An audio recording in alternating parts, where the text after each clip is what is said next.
சென்னை எழும்பூரை சேர்ந்த ராஜசேகர் மேனகா தம்பதிக்கு ராஜி, சுரேஷ், ரகு, மேரி பிரான்சிஸ் என 4 குழந்தைகள். இவர்களில் சுரேஷ் என்பவர் 1987 உயிரிழந்து விட்டார். தங்கள் தாய் தந்தை காலமான பிறகு ராஜி, ரகு, மேரி பிரான்சிஸ் ஆகியோர் பெரியவரானதும் திருமணம் முடிந்து அவரவர் குடும்பத்தாருடன் தற்போது பிரான்ஸ் நாட்டில் குடியுரிமை பெற்று அங்கேயே வசித்து வருகிறார்கள்.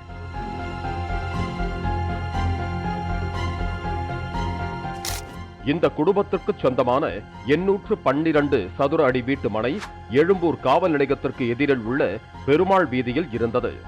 இந்த இடத்தை மர்ம நபர்கள் ஆக்கிரமிப்பு செய்து வீடு கட்டி வருவதாக மேரி பிரான்சிஸுக்கு தகவல் கிடைத்துள்ளது. சென்னையில் உள்ள தனது அதிகார முகவர் மூலம் மேரி பிரான்சிஸ் கடந்த ஆண்டு சென்னை காவல் ஆணையர் அலுவலகத்தில் இந்த நில அபகரிப்பு குறித்து புகார் அளித்தார். இது தொடர்பாக மத்திய குற்றப்பிரிவின் நில அபகரிப்பு பிரிவு போலீசார் விசாரணை நடத்தி வந்தனர். விசாரணையில் திமுக பிரமுகர் ரபி என்பவர் தனது வீட்டு பணிப்பெண் ரோசி, ரோசியின் மகள் ஜூலி, இம்ரான், சம்பத்ராஜ் ஆகியோர் உடந்தையுடன் இந்த இடத்தை போலி ஆவணங்கள் மூலம் அபகரித்திருப்பது போலீசாரால் கண்டுபிடிக்கப்பட்டது. இவர்கள் உருவாக்கிய போலி ஆவணங்களில் ஆதார் அட்டை தான் இவர்களை காண்பித்து கொடுத்ததாக போலீசார் தெரிவித்தனர்.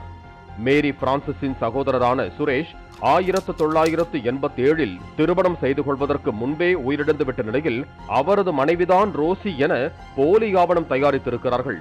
அதாவது சுரேஷ் உயிரிழந்து 31 ஆண்டுகள் கழித்து 2018 ஆண்டு ரோசியின் ஆதார் அட்டையில் கணவர் பெயர் சுரேஷ் என மாற்றியிருப்பது கண்டுபிடிக்கப்பட்டது.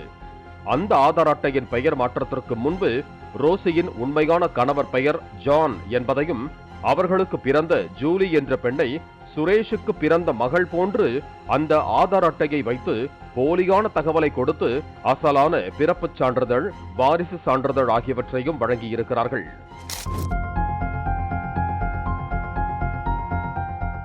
இதன் மூலம் இந்த சொத்துக்களின் வாரிசு இவர்கள்தான் என போலி ஆவணங்களை உருவாக்கி பத்திரப்பதிவு அலுவலகத்தில் சமர்ப்பித்து அந்த இடத்தை ரபி விலைக்கு வாங்குவது போல பதிவு செய்திருக்கிறார்கள். பின்னர் அந்த இடத்தின் ஆவணங்களை வங்கியில் கொடுத்து கடன் வாங்கிய ரபி அதில் 3 மாடி கொண்ட வீட்டையும் தற்போது கட்டி முடித்திருக்கிறார். அந்த வீடுகளுக்கு விளம்பரம் கொடுத்து விற்பனைக்கு முன்பணத்தையும் வாங்கி மோசடி செய்திருப்பதும் போலீஸ் விசாரணையில் தெரிய வந்துள்ளது. அந்த நிலத்தின் மதிப்பு 1,80 லட்சம் ரூபாய் என்று கூறப்படுகிறது.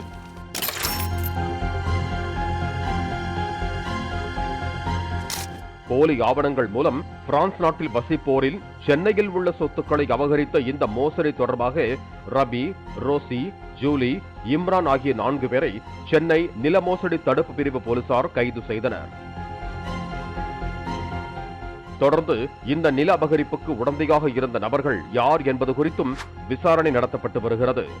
ரபி அரசியல் பிரமுகர் என்பதால் கடந்த 20 ஆண்டுகளாக எழும்பூர் பகுதியில் வெளிநாடுகளில் வசிப்போரின் சொத்துக்களை அடையாளம் கண்டு இது போன்ற விஞ்ஞான மோசடிகளை அரங்கேற்றி வருவதாக காவல்துறையினர் தெரிவித்தனர்.